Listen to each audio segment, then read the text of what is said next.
দুপুরবেলার মেনু নিয়ে চলে এসেছি। আর আজকে মেনুতে আছে এই দেখো, এই হচ্ছে আমেরিকান রুই আর তেলাপিয়া মাছের ঝোল করেছি। আর এটা হচ্ছে পোস্ত চিংড়ি মাছ। কোথা দিয়ে কিনলে এটা?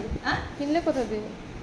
এটা ওই মহিলাটা দিয়ে গেছিল দুদিন আগে, জ্যান্ত মাছ তো।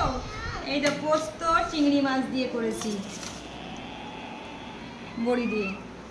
আর এই যে আলু দিয়ে আমেরিকান রুইয়ের পাতলা পাতলা ঝোল। দাঁড়া দাঁড়া দিচ্ছি, এক পিস আলু দিই না। ডিমওয়ালা মাছটা দাও। হ্যাঁ ডিমটাই দিচ্ছি, দাঁড়া না। এই যে ডিমওয়ালা মাছ খেতেও ভালো, দেখতেও খুব সুন্দর লাগছে। ঝোল দিয়ে দিই। তো বন্ধুরা, বাবু সোনাকে খেতে দিয়ে দিয়েছি। এই হচ্ছে আজকে দুপুরবেলার মেনু। আর এখনো উনুনের মধ্যে আমার পালং শাকটা বসানো আছে, সেটা এখনো হয়নি। তো যাই হোক, এটা দিয়ে ওরা খেয়ে নিক, ওটা পরে আমি করে নিই। এই না, কোথায় যা।